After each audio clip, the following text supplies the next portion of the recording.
अनेक जण भेटतात, खूप जण आपल्या जवळ येतात आणि दुरावतातही. अनेक जण आपल्याला शब्द देतात आणि विसरतातही. सूर्यास्तानंतर स्वतःची सावलीही दूर जाते. शेवटी आपण एकटेच असतो आणि सोबत असतात फक्त आणि फक्त आठवणी. आयुष्यात खूप सारे जण येतात जातात, प्रत्येकालाच लक्षात ठेवायचं नसतं. पण जे आपल्या सुखदुःखात सामील होतात त्यांना मात्र शेवटच्या श्वासापर्यंत कधीच विसरायचं नसतं. तो मला म्हणाला, तुझ्या सुंदर आठवणीत अश्रूंचाही विसर पडतो, पण आठवणीतून परतताना हा अश्रूच मग साथ देतो. दिवसही पुरत नाही तुझी आठवण काढायला. तुलाही जमतं का गं माझ्या आठवणीत असं रमायला? विसरावं म्हटलं तरी विसरता येत नाही. दिवस येतात जातात पण मन कुठंच लागत नाही. पाऊस पडून गेला तरी आठवणींचे आभाळ मोकळं होत नाही. आठवण आली नाही असं कधी झालंच नाही. आठवायला विसरावं पण लागतं, पण विसरता मात्र कधीच आलं नाही.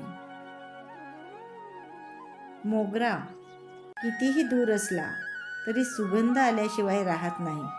तसेच आपली माणसं कितीही दूर असली तरी आठवण आल्याशिवाय राहत नाही. संत ज्ञानेश्वर म्हणतात, माझा जन्म कुठे व्हावा, कोणत्या जातीत धर्मात व्हावा, आईवडील कसे असावेत हे माझ्या हाती नव्हते. त्यामुळे त्याबद्दल तक्रार करत बसण्याऐवजी मी निसर्गाने मला दिलेल्या क्षमतांचा सकारात्मक वापर करून माझे जीवन नक्कीच सुखी करू शकतो. हे विश्व मी निर्माण केलेलं नाही, किंवा हे विश्व कसे असले पाहिजे या माझ्या मताला देखील काही किंमत नाही. तेव्हा हे असे का, ते तसे का, असे का नाही असे प्रश्न विचारत राहून वैतागण्याऐवजी जे चूक आहे, अयोग्य आहे ते किमान मी तरी करणार नाही हे मला ठरवता येईल, हेही नशेत थोडके.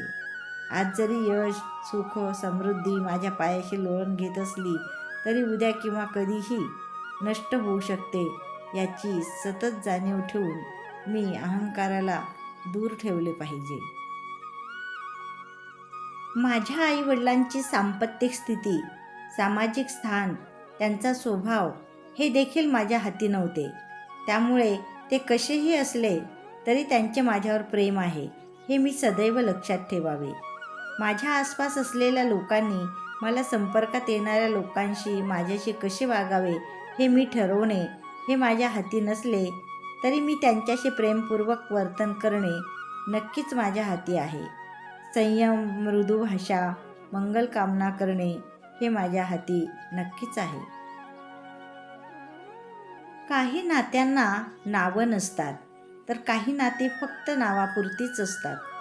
वाटेवरून चालताना वाटेसारखं वागावं लागतं. आपण कितीही सरळ असलो तरी वळणावरून वळावंच लागतं. कधीकधी आपल्याला आपली चांगली बातमी स्वतःकडे ठेवावी लागते, कारण प्रत्येकजण आपल्यासाठी मनापासून आनंदी होत नाही कधी. थोडासा ॲटिट्यूड आपल्या खिशात ठेवा. दुसऱ्यास दुखावण्याकरता याचा वापर करू नका. परंतु जेव्हा तुमचा स्वाभिमान इतर लोक पारखत असेल तेव्हा मात्र वापर करण्यास कधीच घाबरू नका. आयुष्य सर्वात कठीण परीक्षा आहे. पुष्कळ लोक त्यात अयशस्वी होतात, कारण ते इतरांची कॉपी करण्याचा प्रयत्न करतात, हे लक्षात न घेता की प्रत्येकाकडे भिन्न प्रश्नपत्रिका आहे. यशस्वी आयुष्यापेक्षा समाधानी आयुष्य चांगले आहे, कारण आपले यश इतरांद्वारे मोजले जाते, परंतु आपले समाधान आपल्या स्वतःच्या आत्म्याने, मनाने आणि हृदयाने मोजले जाते.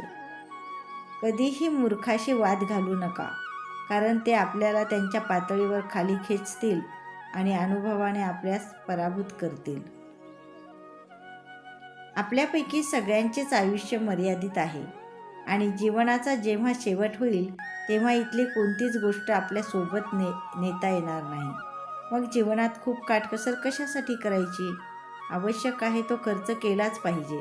ज्या गोष्टीतून आपणास आनंद मिळतो त्या गोष्टी केल्याच पाहिजेत. तुमच्या मुलांची खूप काळजी करू नका. त्यांना स्वतःचा मार्ग निवडू द्या.